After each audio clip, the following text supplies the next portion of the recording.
Let's start with invocation prayer. Sahana Bhavatu.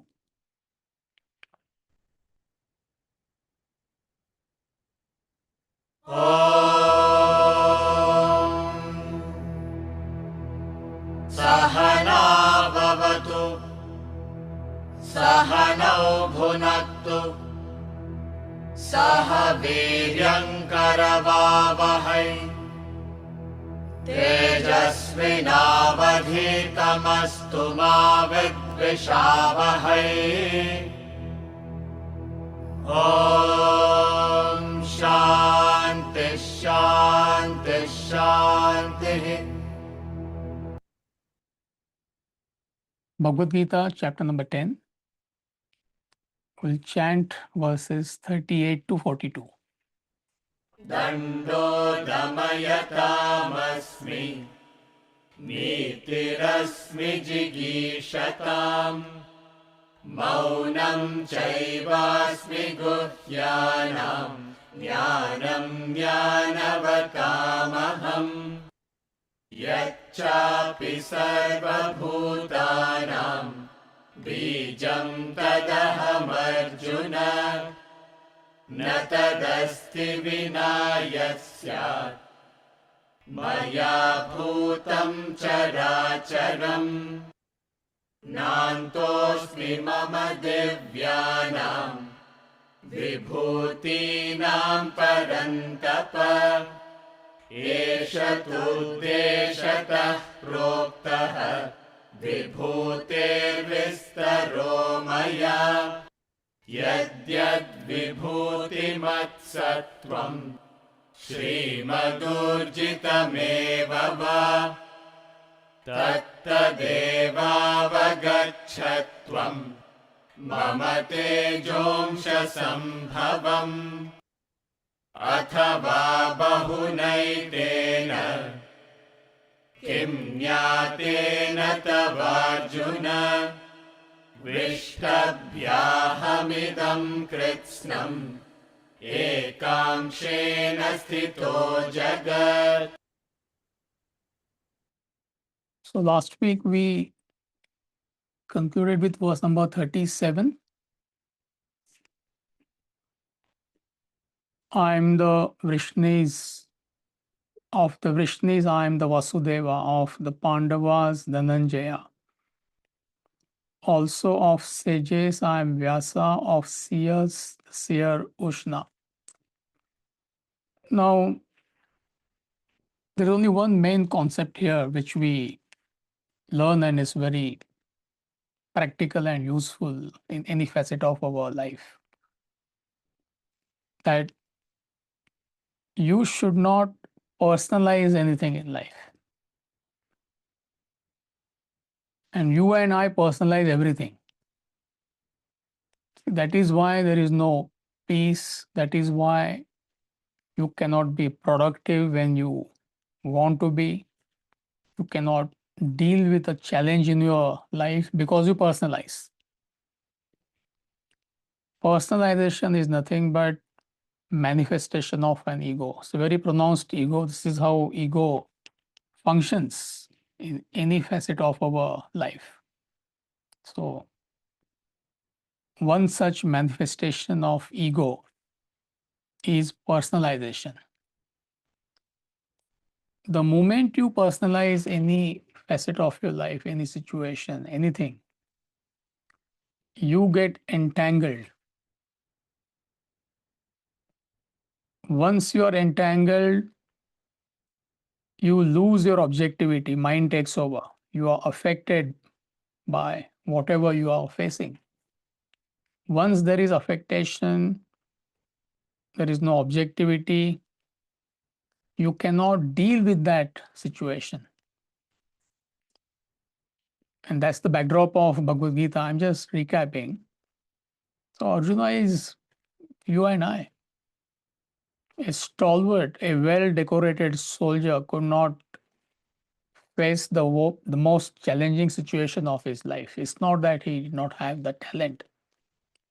He's a soldier. For him, fighting a war is no big deal. And when his skill is required, It was civil war. Righteousness was fighting unrighteousness, and he was on the side of righteousness. So he personalized the whole situation and he collapsed on the battlefield. So exactly same thing is happening to you and I. It may be happening on a smaller scale, it may be happening on a larger scale. The principle is same. The large scale manifestation of ego is how you interact with your children. 99.99% parents, they cannot relate to their children, meaning there is no proper relationship the way you want it to be, or you can't deal with the situation. Could be any situation in a family because you personalize. Workplace, you personalize. So the message which we learn in this verse number 37, is not to personalize anything. And at this moment, we are personalizing everything. So you can start with becoming aware of this concept, that why am I personalizing everything? Then comes the question of how not to personalize. For that, you need knowledge, you need a powerful intellect. It goes without saying. So, important aspect of life, not to personalize. So, that was a message in verse number 37. Verse number 38, please. दण्डोदमयतामस्मि नीतिरस्मि जिगीषताम् मौनं चैवास्मि गुह्यानां ज्ञानं ज्ञानवतामहम् दण्डोदमयतामस्मि नीतिरस्मि जिगीषताम् मौनं चैवास्मि गुह्यानां ज्ञानं ज्ञानवतामहम्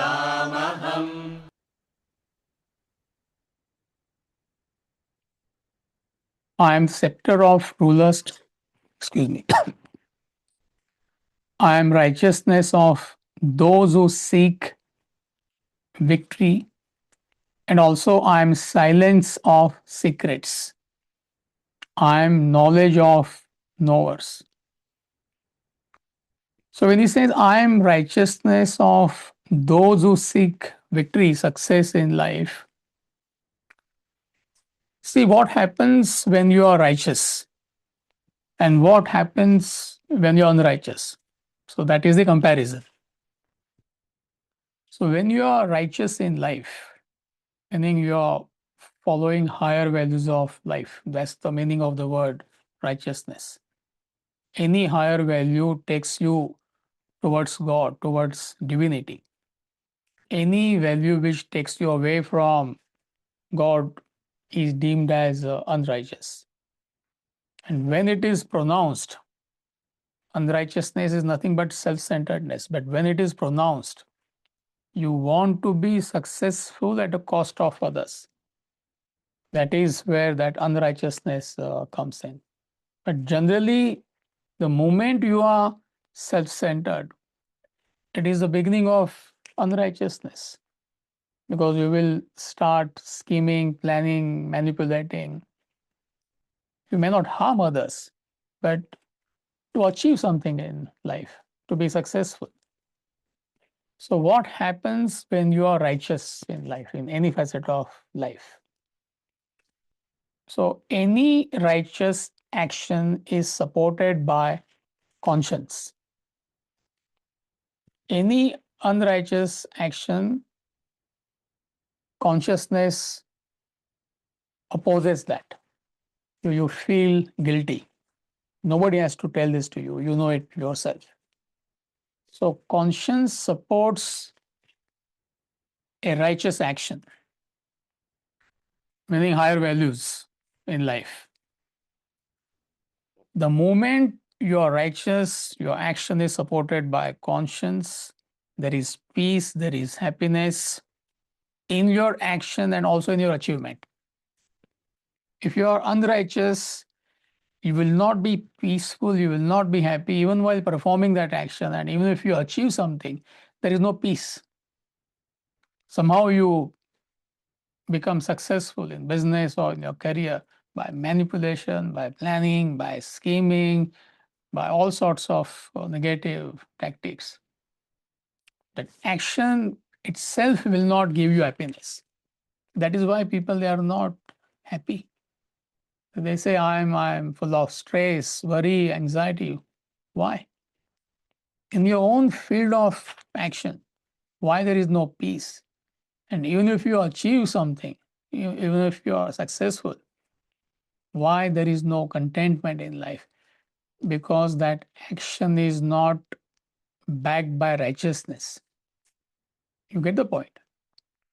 So every human being has conscience. It's a God-given gift to us. It is an aspect of subtle intellect. And conscience is always pointing towards divinity, towards higher values. And the moment you deviate from conscience, it pricks. Even the worst of human being has a conscience. By default, you have to have conscience. Yes, you may not be able to listen to the voice of the conscience. That is possible. And that is possible only when you are inundated with desires. Something in you is telling you what I'm doing is not right. But that is the voice of the conscience. But that voice is drowned by your unrighteous or selfish desires.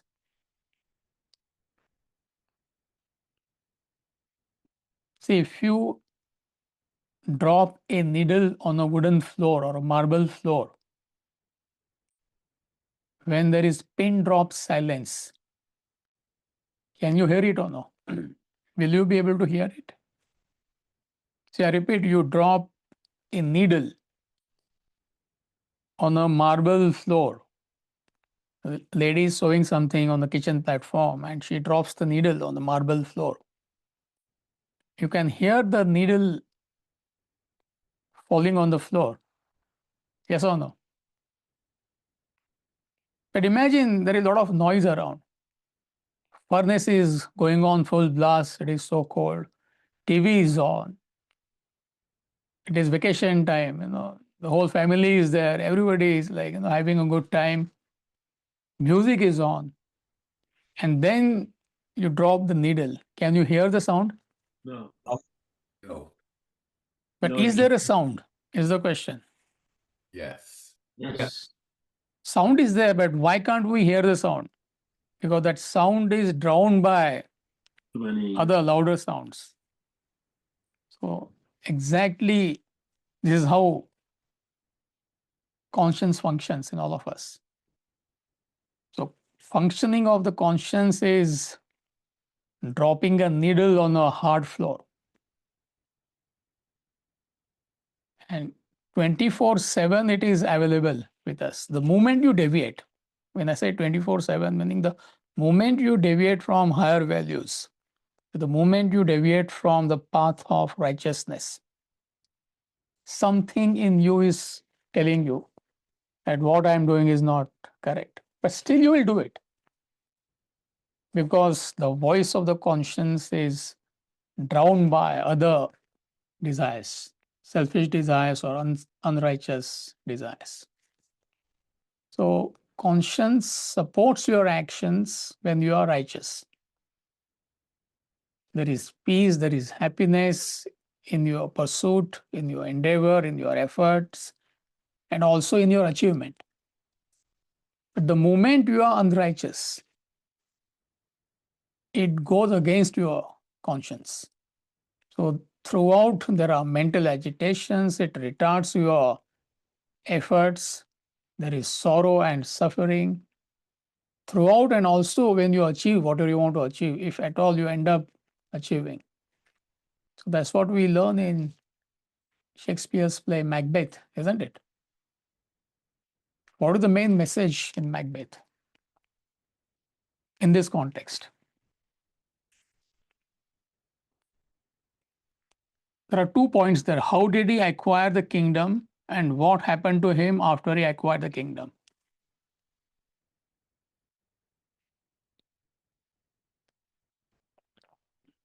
We often give this example. It's a very powerful example. Why everybody talks about Macbeth or Hamlet? These are like masterpieces by Shakespeare. So how did he acquire his kingdom, Macbeth? And what happened after he acquired? He wanted to acquire the vast kingdom. He got it. But what happened after that?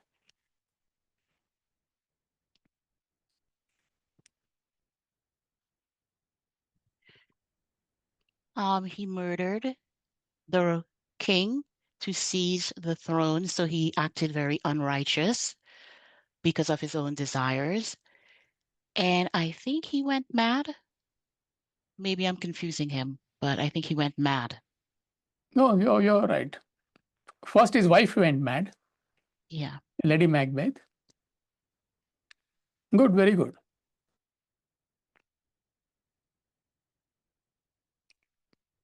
Anyone else?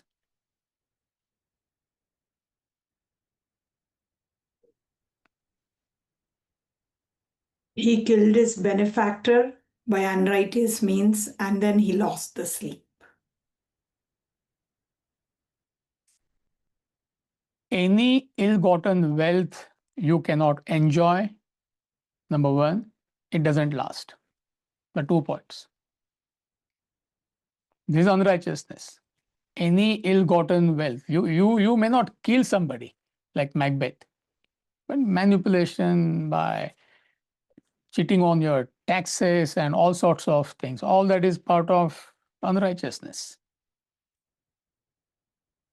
There's a tax season coming now. So this is the time you will find out whether you are righteous or unrighteous. Devendra ji knows because he's a CPA, right? You may feel you have cheated him, but he knows, yeah, he has manipulated on his taxes. So any ill-gotten wealth, number one, you cannot enjoy, and it doesn't last. So that is why when he murdered King Duncan, it's all symbolic. And he came out of the chamber.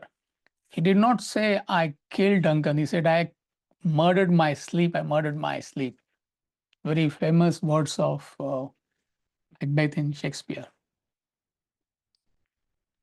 And Macbeth never slept after that. Not to talk about Lady Macbeth. Somebody said rightly, she went mad. She committed suicide. So not only he could enjoy his wealth, eventually he lost it. And this applies at a level of the individual. This applies at a level of family, society, nation, humanity. Just observe what's happening in the world. It's a very powerful law. So therefore, Krishna says, I'm that righteousness. So if you want to be successful, you have to be righteous. Ultimately, it pays. You will be peaceful even while you are putting efforts. And even when you achieve your goal, there will be that contentment in your life as opposed to being unrighteous. So it's a very practical point. So therefore, Krishna says, I am righteousness of those who seek victory. Victory means success. So if you want to be successful in life, you have to be righteous. I am silence of secrets, because nobody knows supreme reality. Therefore, it is a secret. It is beyond body, mind, and intellect.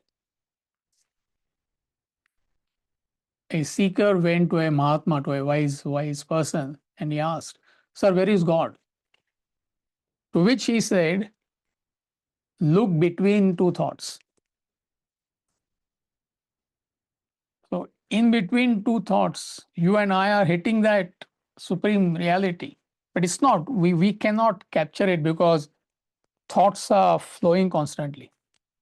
So the moment you can stop the thought flow, or whenever you stop the thought flow, you're hitting the supreme reality. It is happening to all of us, but we're not able to understand that, recognize that. So therefore, the Mahatma gave that answer. Look between two thoughts. So in that silence is your true nature. So Krishna says, I am that. And even from relative point of view, if you want to learn something, you have to be silent in life. I'm not necessarily talking from spiritual point of view here.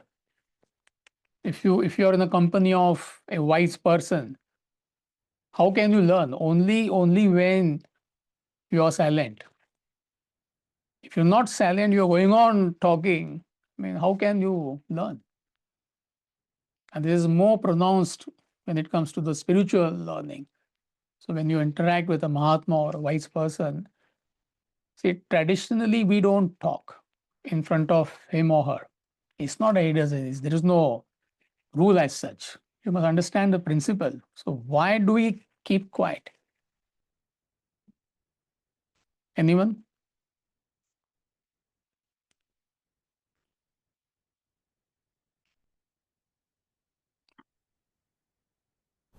See, it is not same like in front of your CEO you don't talk. That could be because you're scared. Don't confuse with that. So you But can there also it applies. If you want to learn, so you can absorb their information, their knowledge. excellent. If you are expressing yourself constantly, I mean, how can you learn? So it is applicable in any facet of life, not necessarily spiritual.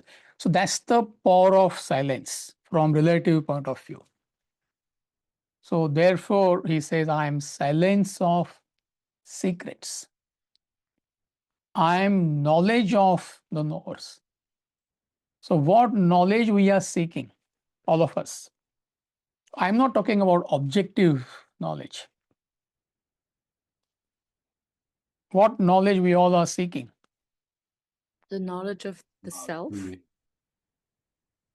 Correct? Knowledge of self, knowledge of supreme reality. Any other knowledge is nothing but ignorance. A, a dreamer seeks only one knowledge. What is that knowledge? Be a waker. The waker. Any knowledge, however subtle it may be, as far as dream is concerned, dream world is concerned, it is part of ignorance, isn't it? Because dream itself is nothing but ignorance. So therefore he says, I am knowledge of the knowers. So the knowledge of the self, knowledge of supreme reality is the only knowledge. All other knowledges, they are part of ignorance. In fact, they are ignorance. So from that level, he is making that statement. Verse number 39, please.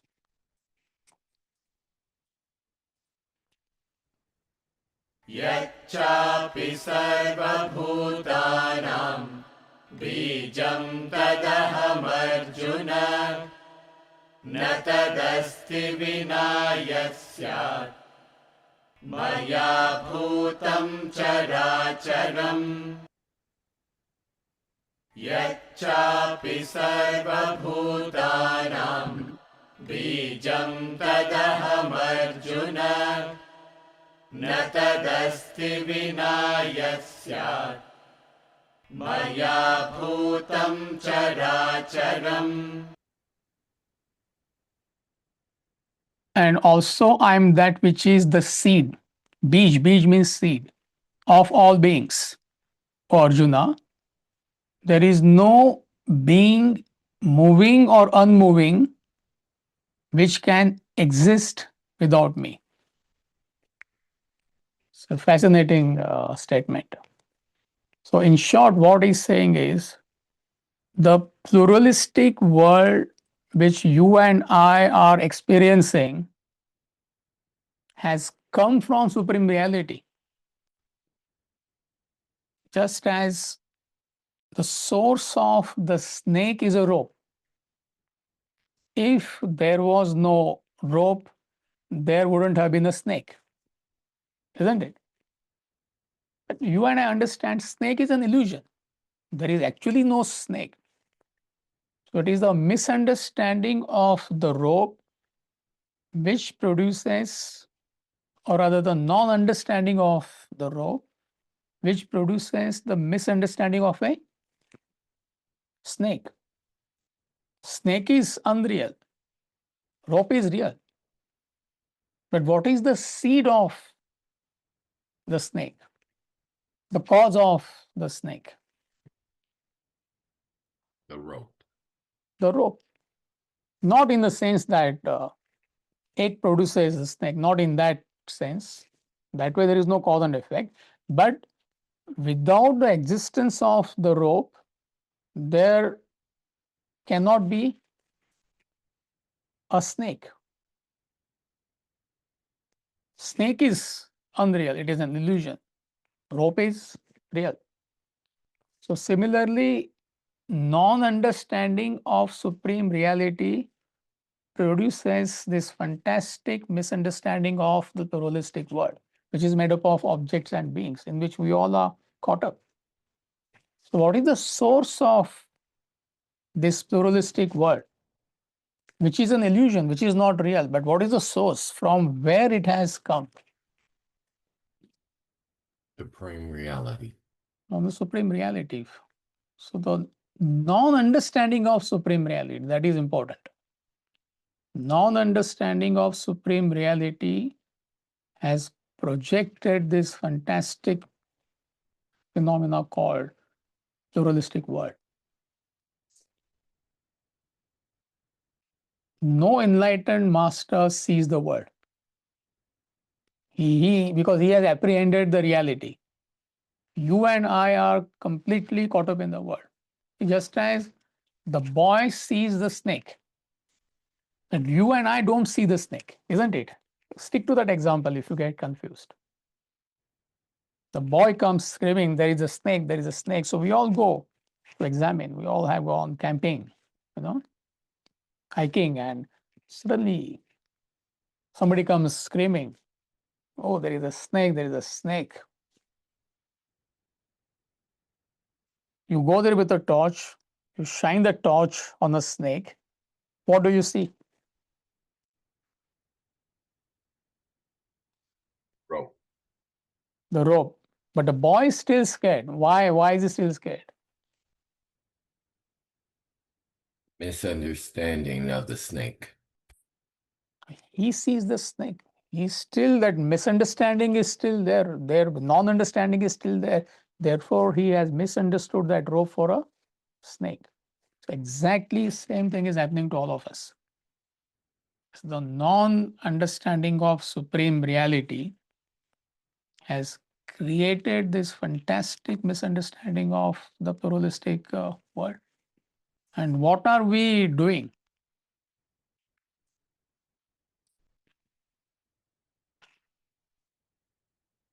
What are we doing? There's only one mission here. There cannot be a second mission. There's only one mission. What is that one mission? Become awake. Get rid of the illusion. Very good. But what are we doing?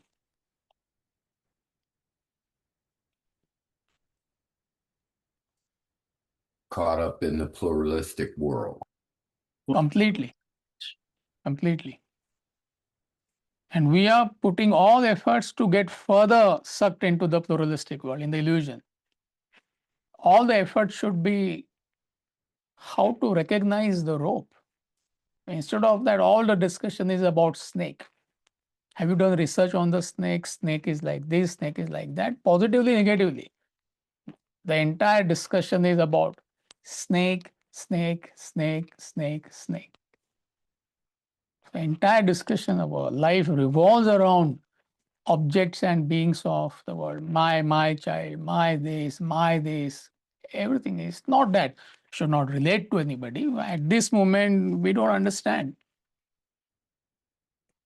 the supreme reality, but at least we must put efforts. And how you put efforts is by this knowledge. That's the ultimate solution. The only way to understand it is not a snake is to shine a torch and show it to the boy. You see for yourself. It's a rope, isn't it? So that torch of knowledge is this knowledge.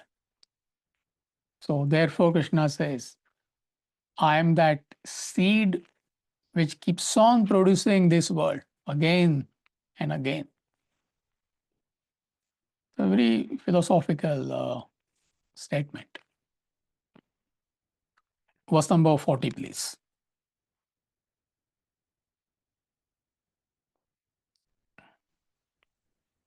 नान्तोऽस्मि मम दिव्यानां विभूतीनां परन्तप एष तुद्देशतः प्रोक्तः विभूतेर्विस्तरो मया नान्तोऽस्मि मम दिव्यानां विभूतीनां परन्तप एष तुद्देशतः प्रोक्तः विभूतेर्विस्तरो मया. There is no end to my divine manifestations, O Parantapa, O Arjuna. This is only a brief statement by me of the extent of my manifestation. You think, why you want to waste your time? See, what is the backdrop here? What is he trying to explain, Krishna? Let's not forget backdrop of the whole explanation. What is he trying to explain to Arjuna, to all of us?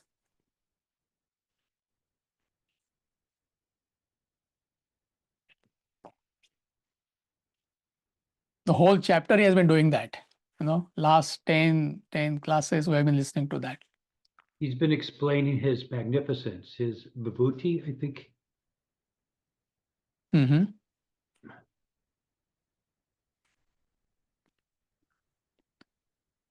Anyone? Is everywhere. His expressions are endless. It is endless. Sorry? Yes. See, it's like a dream. Go back to that example. Everything in the dream is what? Whatever you're experiencing in the dream is what? An illusion. It is nothing but waker's mind. No dreamer understands that. For him, it is real. So waker is trying to explain to a dreamer who is lost in a dream, who cannot conceive the waking state, that this is waker's mind, that is waker's mind. And it can go on forever. There is no end to it. So you and I are experiencing a pluralistic phenomenon called world, which is made up of objects and beings. But in reality, what is it? Every aspect of it is what? An illusion. It is nothing but supreme reality. So that's what Krishna has been trying to explain. I'm in this, I'm in that. And he can continue for the rest of his life. I mean, it's not going to end. So therefore, he says there is no end to my divine manifestation. How long you want me to continue? Should I stop? He's saying I should stop now. Arjuna is not, he's not saying that. I think I should stop now.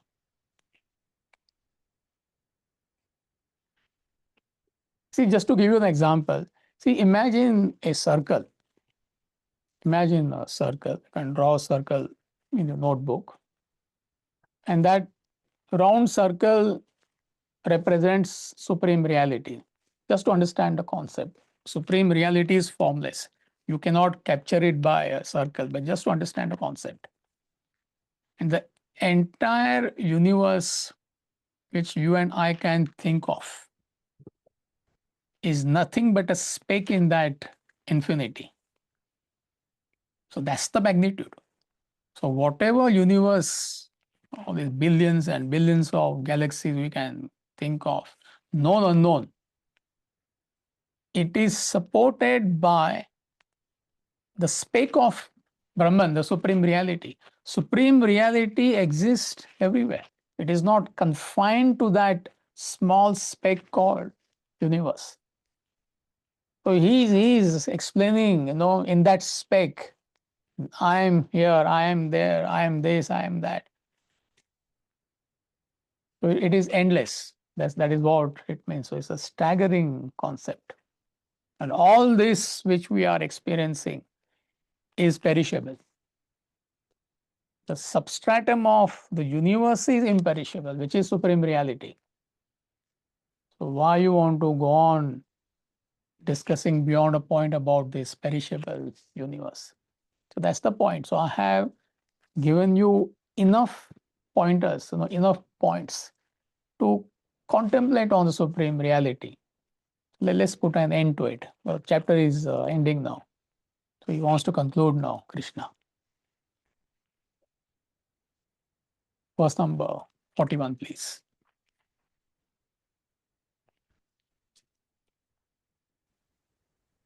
यद्यद्विभूतिमत्सत्त्वम् श्रीमदूर्जितमेव वा तत्तदेवावगच्छत्वम् मम तेजोंशसम्भवम् यद्यद्विभूतिमत्सत्त्वम् श्रीमदूर्जितमेव वा तत्तदेवावगच्छत्वम् मम तेजोंशसम्भवम्. Whatever being is glorious, prosperous, or powerful, know you that only to be a manifestation of a part of my splendor. See, he mentions positive, grand, brilliant expressions. Why is he doing that? It's the psychology. Throughout you will find he points out only grand from each facet of life. So what is psychology there? As far as you and I are concerned, what happens to you internally when you listen to grand manifestations of supreme reality? Supreme reality is everywhere. Even in the negative thing, there is supreme reality. But he talks only about positive and grand expressions, isn't it? So what is the psychology there? Krishna's trying to get us to grasp the idea of how magnificent his manifestations and this reality is, his reality, the world. So you're right, but the question is why he talks only about the grand? Why not talk about even the tiniest of, I'm in the ant, I'm in the mosquito, I'm in small pebble, I'm in the blade of grass. No, he say like I'm in Grand Canyon, I'm in Mount Everest, I'm in I don't know, Yosemite National Park, all grand expressions. But he's in the garbage also, which we take out every week. He doesn't talk about that. It is to inspire us. Correct, but the answer is correct. But how does it inspire us is the question. Answer is correct. Both answers are correct. The psychology is not difficult to understand. When it you brings in that wow factor in us. Sorry? It brings in the wow factor when we see something magnanimous. We pay, right away we pay attention to that. Yeah, correct. So all these are correct answers. So when you listen to something positive, 99% are positive expressions. Incidentally, they are grand, brilliant expressions. It calms the mind, isn't it? And when mind is calm, you can absorb this knowledge. Our mind is not that calm, relatively speaking. The moment it talks about something positive, see, at least for the time being, your mind is calm. Oh, wow, So it is ready to receive knowledge. It's the psychology. Verse number 42, please.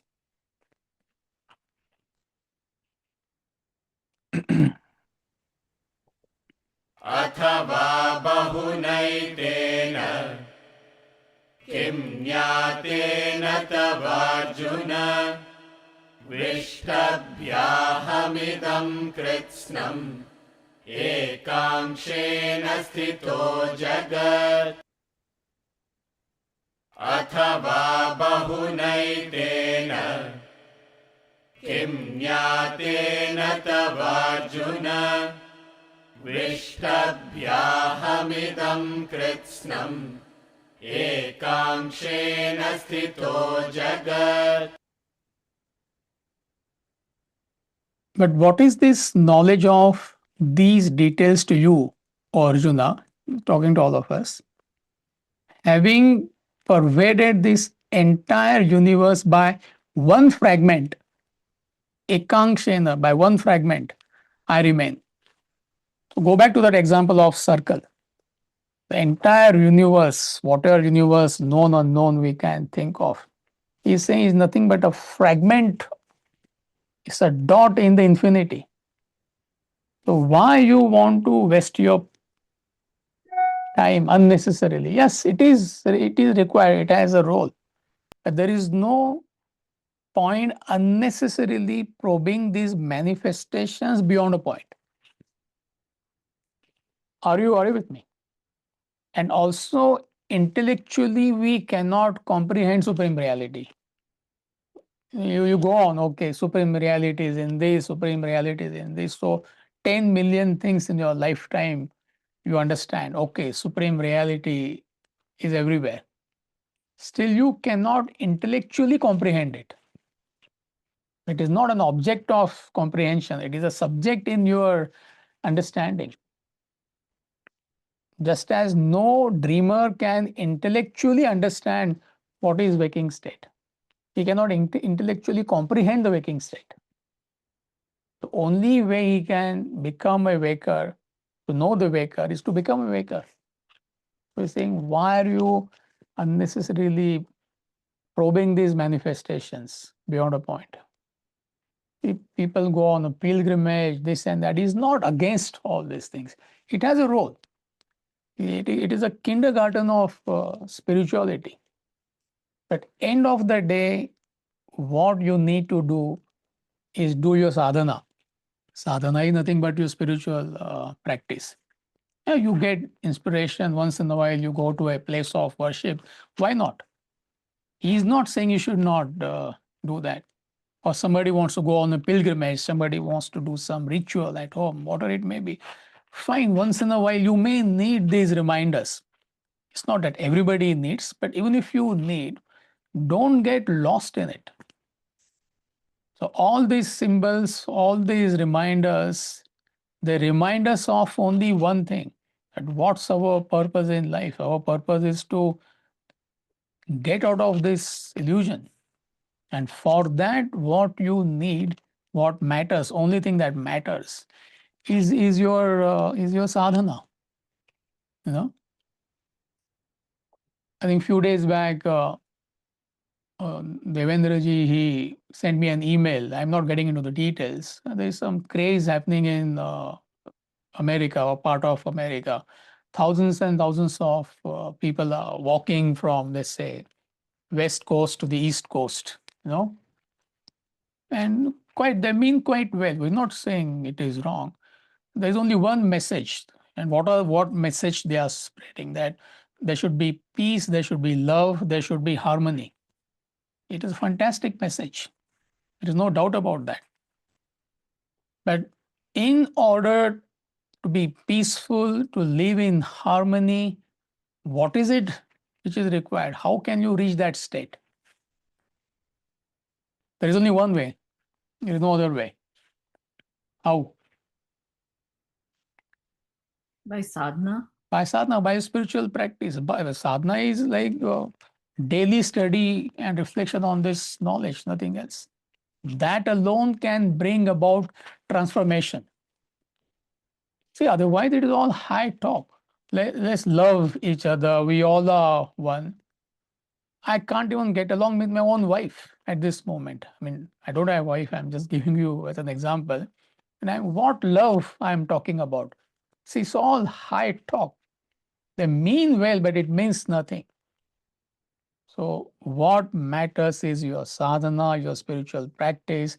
It is nothing but your daily study and reflection on this knowledge. To begin with, you have to have a goal. Somebody may say, why should I study? You have to have a goal. What is that goal? It could be relative, it could be absolute. Relative is I want to become a better human being.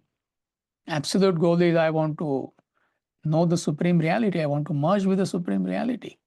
So once you get that goal, once you get that fixation in your life, then you have to get along with your sadhana, with your efforts. And your daily effort alone can transform your personality, nothing else. So therefore, Krishna is saying, don't waste time. I mean, I have told you enough about my glory. Now let's get on to the study and reflection. So what matters, I repeat, is your sadhana. That word is a good word to learn. Sadhana is a spiritual practice. Sadhana. That is Sanskrit word. The English equivalent translation could be effort, right effort, systematic effort. So how you put systematic efforts? Only when you fix a goal. So you have to fix a goal in life, relative or absolute.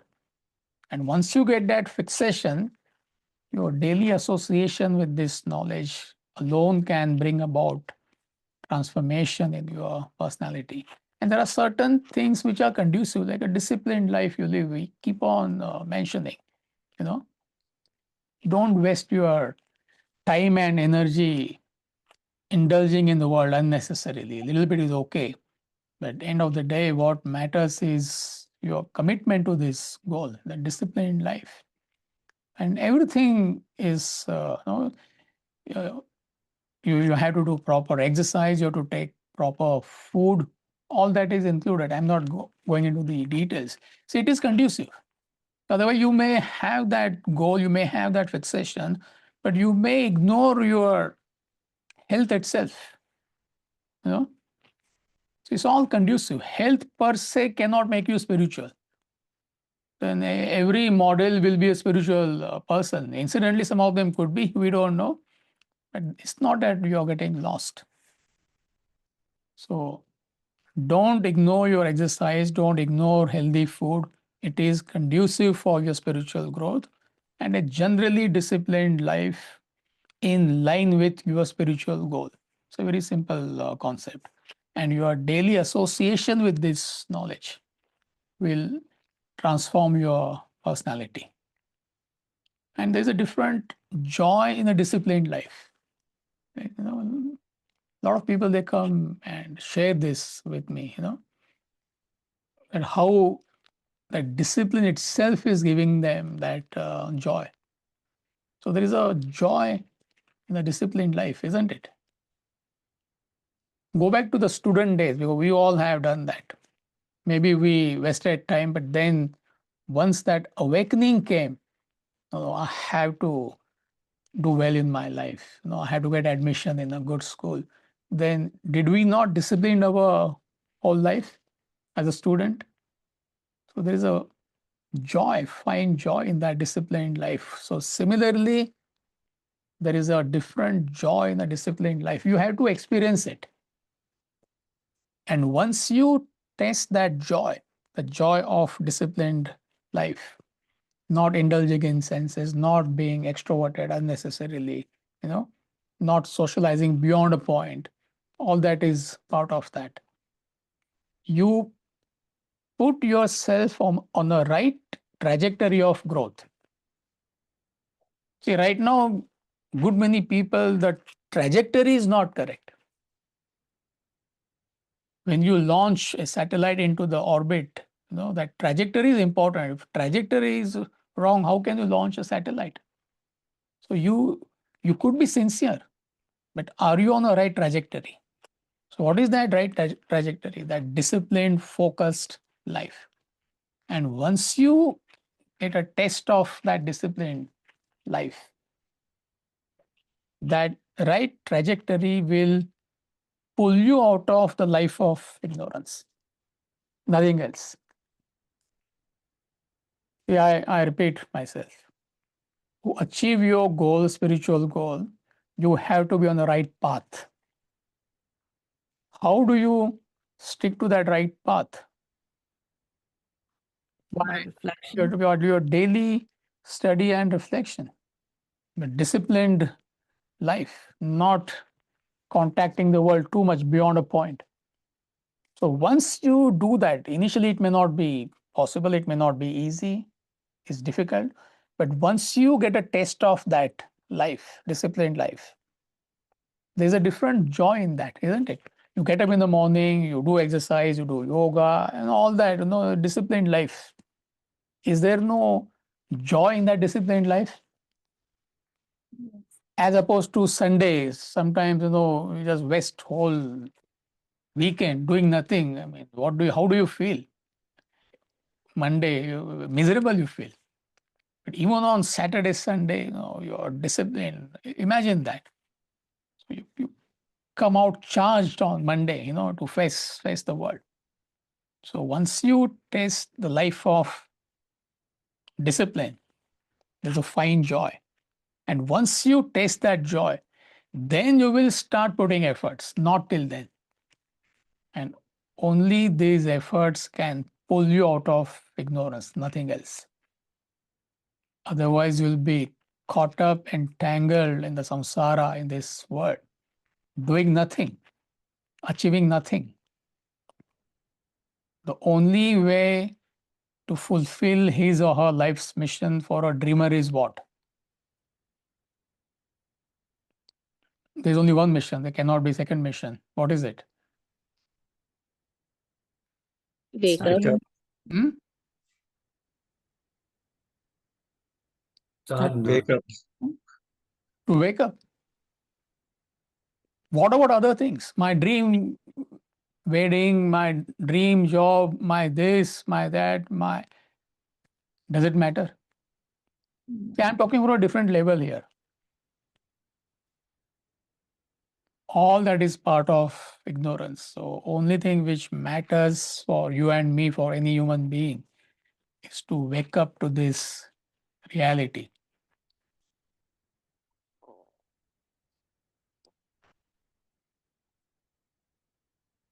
So are we okay? All right, so that concludes chapter number 10. So there is a small chanting at the end of each chapter. So Makran is going to play that to us. Makran. ॐ तत्सत् इति श्रीमद्भगवद्गीतासूपनिषत्सु ब्रह्मविद्यायां योगशास्त्रे श्रीकृष्णार्जुनसंवादे विभूतियोगो नाम दशमोऽध्यायः. So the translation is Om, that is real. Thus, in the Upanishads of the glorious Bhagavad Gita, the science of the eternal, Brahma Vidya is a very famous word. The scripture of yoga, the dialogue between Sri Krishna and Arjuna, ends the 10th chapter entitled The Yoga of Divine Manifestations. And tradition is we always chant verse number 1, meaning our study is not over. श्रीभगवानुवाच भूय एव महाबाहो शृणु मे परमं वचः यत्तेऽहं प्रीयमाणाय वक्ष्यामि हितकाम्यया. All right. So there are one or two announcements. I won't take more than 5 minutes. So from next week onwards, I mean for next 6 weeks rather, I'll be in Vedanta Academy in India. I go every year. So in my absence, this is the schedule. Time and all, everything is same. Every Saturday, 9:30 to 10:30. So next Saturday, we'll be having a big group discussion. Big group discussion is like I have given maybe 6 or 7 questions, and you will be discussing these questions. You will be answering the questions. And these questions are based on verse number 4 and 5 of the 10th chapter. So if you have the book, you can quickly go to these two verses, verse number 4 and 5. It talks about qualities like forgiveness, satyam meaning truth. What is the path of truth? What is mental control, fear, fearlessness, ahimsa, non-injury? So these are the qualities. So these 5 or 6 questions are based on these qualities. So your homework could be read Swamiji's commentary from the book, and you can refer to the class notes in case you have been taking the class notes, because your questions, they should be based on these two. For example, there is a question on conscience. So you can't give your own definition of conscience. There will be like absolute confusion. So we define conscience in a particular way. We define being truthful to yourself in a particular way. To thine own self be true. You must follow your conviction and conscience. I'm just giving you the guidelines. So the group monitor will read out the question. Radha is the group monitor. She had to leave early. She's still there, Radha? She had medical appointment. So Radha will be the group monitor. So January 10th, which is next Saturday, big group discussion. Time remains same, 9:30 to 10:30. From Jan 17 onwards, January 17th, 24th, 31st, and February 7th, you'll be watching pre-recorded lectures on Introduction to Bhagavad Gita. So these 4 lectures were given maybe 2 years back, 2.5 years back, and at Shruti's house, if I'm not mistaken. So incidentally, this is the part of the playlist. All of you received the playlist. So these are the 4 lectures. So if you have already heard these lectures before, then there is no need to join. But if somebody is new or you would like to refresh your knowledge, then it's good to attend. So 4 weeks you'll be listening to these 4 lectures, Introduction to Bhagavad Gita. And on February 14th, there'll be screening of pre-recorded public lecture delivered in Michigan in November, part 2. So the why only part 2? Because I have captured the first lecture in first 5-10 minutes, and the recording came out quite well. I mean, originally there was no plan to record this lecture, but Jigar, Vijay, they recorded the lectures, and it came out quite well. So I thought it will be quite useful. So that's what is going to happen for next 1, 2, 3, 4, 5, 6 weeks. And then from the following week, whatever the date, after 14, what is the next date, Makran? 22nd, 23rd February? Can you check the calendar? 21st. Yeah. So from February 21st, we will start with chapter 11. So chapter 11, we will not spend too much because it's exactly like chapter 10. So what we are going to do is I'll explain to you the thought flow in each topic. It won't take more than 2 or 3 classes. And the real Bhagavad Gita starts, when I say real, meaning after a gap of 10, 11. From chapter 12, Bhagavad Gita, goes to a different level altogether. It's called as Bhakti Yoga, Path of Devotion, and it goes on till chapter 18.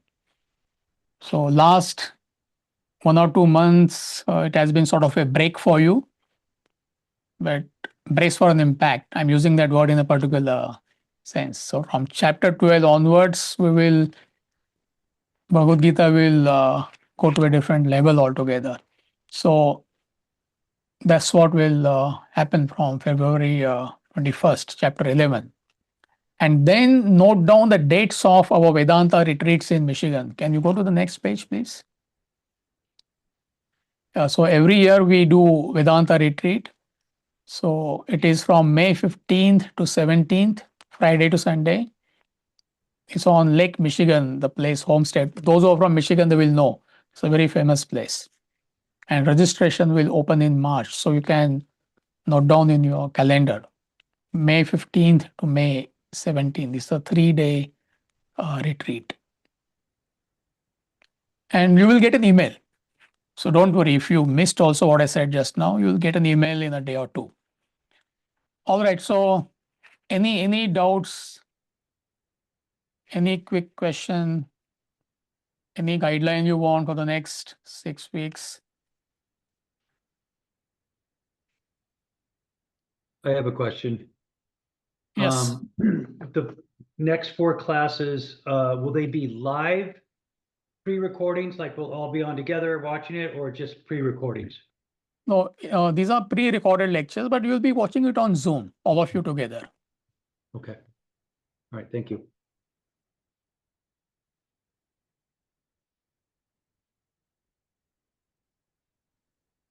All right, so have a wonderful winter. Happy New Year. And see you soon. Thank you. Thank